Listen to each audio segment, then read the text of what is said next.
Hello, my dear students. I welcome you all to your Vedantu Accountancy class. This is Riddhi Sikri, your master teacher, and this is the most important session for your final preparation of CUET exam. So, बेटा जी final important topics जो आप बिल्कुल भी छोड़कर नहीं जा सकते, जो हर बच्चे को कर ही जाने हैं, वो डिस्कस करने वाले हैं हम इसी सेशन में। क्या करेंगे बेटा, हम डिस्कस मेजरली हम ये डिस्कस करेंगे कि कौन से चैप्टर सबसे ज्यादा मार्क्स के आने वाले हैं, उसी सीरीज में हम डिस्कस करेंगे। सबसे पहले वही चैप्टर लेंगे जो एक्सपेक्टेड होता है कि सबसे ज्यादा मार्क्स का आएगा। साथ के साथ ये भी समझेंगे कि एक्सपेक्टेड सबसे ज्यादा क्वेश्चंस किस चैप्टर से, फिर किस चैप्टर से, फिर किस चैप्टर से आए हैं लास्ट ईयर्स में और आ सकते हैं आपके एग्जामिनेशन में। तो मान के चलेगा बेटा जी कि ये आपकी प्रिपरेशन के लिए अकाउंटेंसी के सबसे इंपॉर्टेंट सेशन होगा, right? So yes, I welcome you all again to the session. And जी शुरू करते हैं आज की हमारी बातें। क्या करने वाले हम डिस्कस ऐसे इंपॉर्टेंट टॉपिक जो आपके सीयूईटी क्रैक करने का क्लियर रास्ता बनाएंगे।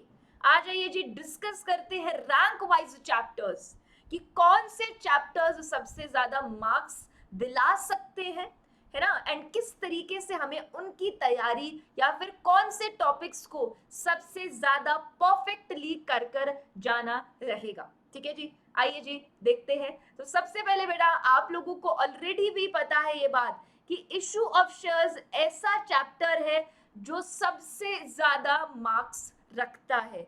ऑलरेडी जब आपने बोर्ड्स की तैयारी करी थी तब भी शेयर सबसे ज्यादा मार्क्स का आया था। सीयूईटी में भी शेयर सबसे ज्यादा मार्क्स का आने का चांसेस रहता है। क्यों? क्योंकि केस स्टडी अगर बन गई तो देख लेना कि सबसे ज्यादा मार्क्स का शेयर्स बन जाता है उसी मिनट में। Apart from that as well shares अपने आप में बहुत ज्यादा वैल्यू रखता है बेटा, राइट? और शेयर्स में से कौन कौन सा टॉपिक है सबसे इंपॉर्टेंट? सबसे पहले आपका हो गया types of capital and types of shares. हर बच्चे को पता होना चाहिए कि टाइप्स ऑफ कैपिटल कितने हैं, उनकी क्या डेफिनेशन है, और types of shares equity preference हो गए, प्रेफरेंस के टाइप्स भी हर बच्चे को बहुत क्लियरली पता रहने चाहिए। कंसिडरेशन अदर देन कैश की जर्नल एंट्रीज, है ना, डेबिट में अगर बैलेंस बच गया तो क्या बोलते हैं उसको, क्रेडिट में बैलेंस बच गया तो क्या बोलते हैं उसको। या आप देखोगे ना, आपने लास्ट ईयर के दोनों पेपर्स में परचेज कंसिडरेशन आपका आया ही आया है। ठीक है जी, calls in arrear, calls in advance बिल्कुल आना चाहिए आपको। फॉरफिचर री इशू से एक आधा क्वेश्चन हर जगह बेटा बन ही जाता है, और केस स्टडी बनी तो प्रोराटा इंक्लूड करना जायज है, ऑब्वियस है। ठीक है जी, सो इशू ऑफ शेयर्स में से ये सारे टॉपिक हर बच्चे को आने चाहिए अगर आप अच्छा स्कोर करना चाहते हो सीयूईटी एग्जामिनेशन में। अगर लास्ट के 3 दिन भी तुम लोग पढ़ रहे हो ना तो तब भी ये टॉपिक्स बिल्कुल करके जाना।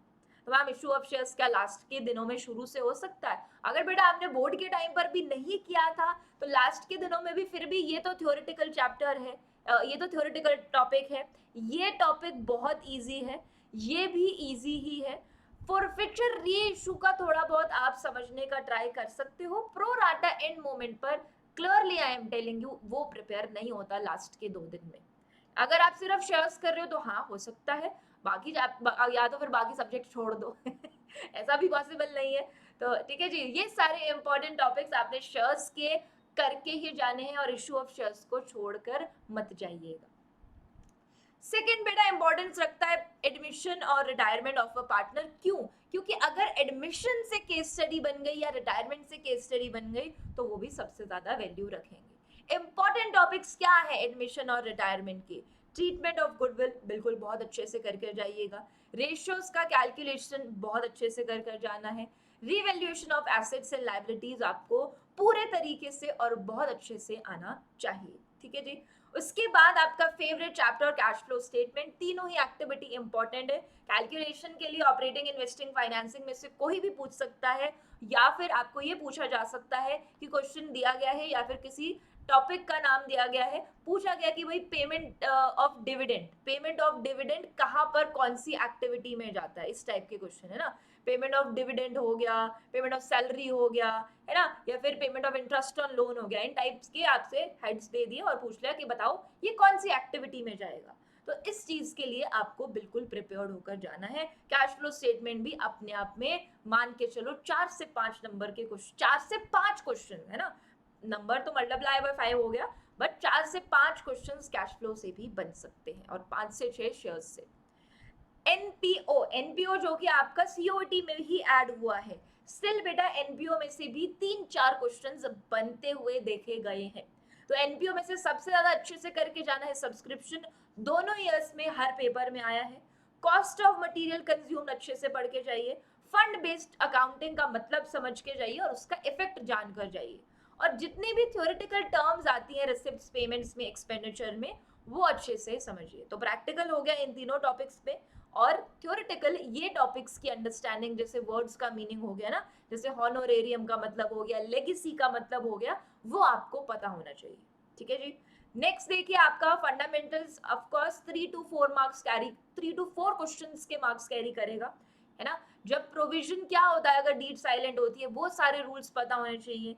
P&L एप्रोप्रिएशन में IOC, interest on drawings, commission, है ना, इंटरेस्ट ऑन कैपिटल, ये हमें बहुत क्लियरली पता होना चाहिए कि अगर ओपनिंग कैपिटल निकालना पड़ जाए आईओसी के लिए तो वो कैसे करना है, वो पता होना चाहिए।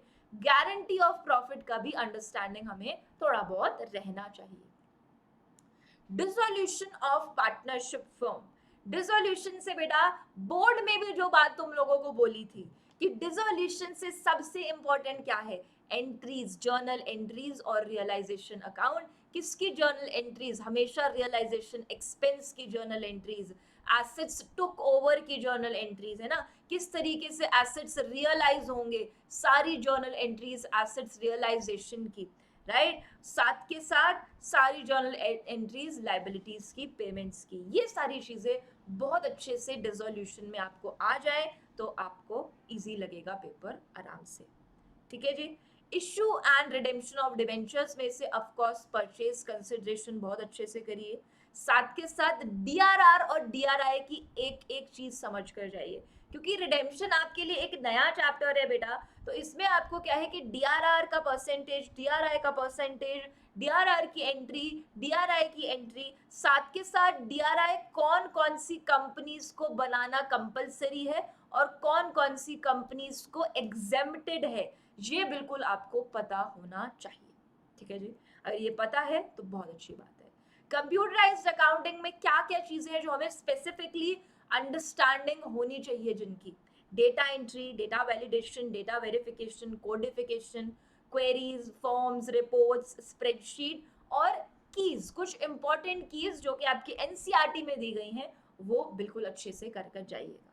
ये सारे इंपॉर्टेंट टॉपिक्स कंप्यूटराइज्ड अकाउंटिंग से भी बेटा 4 या 3 क्वेश्चंस आप एक्सपेक्ट कर सकते हो। तो इस तरीके से आपने अपने ये सारे चैप्टर्स को समझना है, पढ़ना है। उसके बाद आता है accounting ratios and financial statements. तो अगर आप अभी भी तैयारी मान लो कि थोड़ी सी कम करी थी और अब भी शुरू कर रहे हो, तो इस सीरीज में पढ़ना, सबसे पहले शेयर्स, फिर एडमिशन, रिटायरमेंट, है इस तरीके से। Accounting ratios and financial statements में से ऑफ कोर्स हेड, सब हेड्स, फॉर्मूला सारे के सारे, कंपैरेटिव कॉमन साइज स्टेटमेंट, तो ये तो सारी ही चीजें पढ़ने को आ गई बेटा। तो इसमें से आप एक्सपेक्ट कर सकते हो 3 मार्क्स के क्वेश्चंस। इसके अलावा कौन कौन से क्वेश्चंस पे हमें ज्यादा फोकस करना है बेटा जी, फोकस कीजिएगा केस स्टडी क्वेश्चंस पर बिल्कुल, क्योंकि ये आप लोगों के लिए नए हैं, राइट। मैच द फॉलोइंग बहुत सारे सीयूईटी एग्जामिनेशन में देखे जाते हैं, तो मैच द फॉलोइंग जहां भी देखिए उसको प्रैक्टिस करके खत्म कर देना, है ना, इग्नोर मत करना मैच द फॉलोइंग अगर आपको कोई भी दिखे।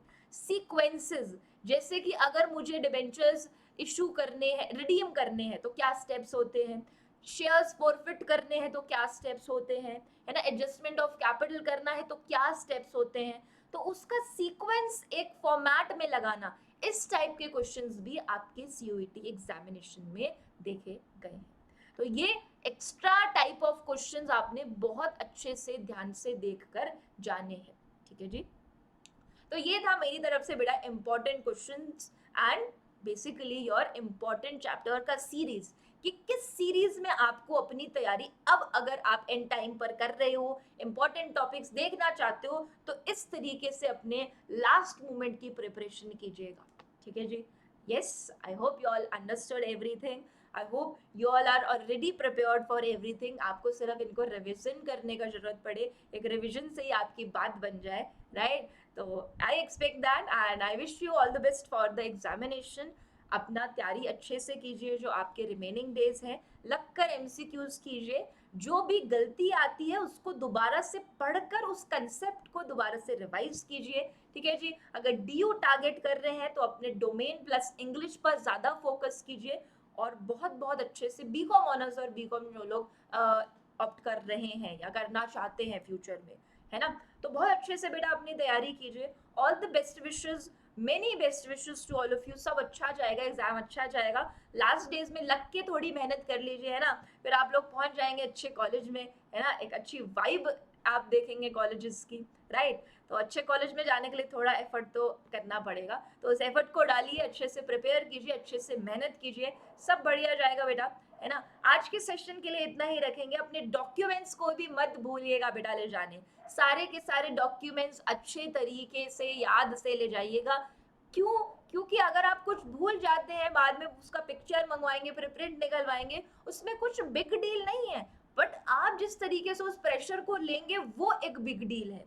तो आप ऐसी कंडीशन में ना आए जहां पर आपको एक प्रेशर से डील करना पड़े, एक हैक्टिक से डील करना पड़े. उससे बचाने के लिए आप लोगों को बोलते हैं कि सारी चीजें अपने ध्यान से लेकर जाओ, है ना. एडमिट कार्ड हो गया, डिक्लेरेशन फॉर्म हो गया, पासपोर्ट साइज फोटो हो गया, आपका आइडेंटिटी प्रूफ हो गया. ये चीजों को किसी भी हाल में भूलना मत. ठीक है जी. Then all the best to all of you for your examination. Take care of yourself. अच्छे से तैयारी कीजिए, अच्छे से अपना ध्यान रखिए, अपने हेल्थ का भी ध्यान रखिए, है ना. बहुत ज़्यादा लेट नाइट मत सोइएगा एग्जाम से पहले. बट यस ऑफकोर्स 12-1 बजा सकते हो आप, बट ज़्यादा लेट नाइट मत कीजिएगा, है ना. अगर आपको ट्रैवल करके भी दूर तक जाना है तो टाइम से उससे भी जल्दी सोइएगा. ठीक है जी. All the best wishes to all of you. Take care of yourselves. बहुत अच्छा जाएगा आप लोगों का एग्जाम और जल्दी देखेंगे आप लोगों को बहुत अच्छे अच्छे कॉलेजेस में, राइट? ठीक है जी. तो thank you so much for watching this video. Thank you so much for cooperating. And if you are getting any benefit from these videos, please like the video and subscribe the channel. Thank you so much. Thank you so much for cooperating. Thank you so much for listening. I will be seeing you all in the upcoming sessions and in the upcoming videos. Take care of yourselves. Bye bye.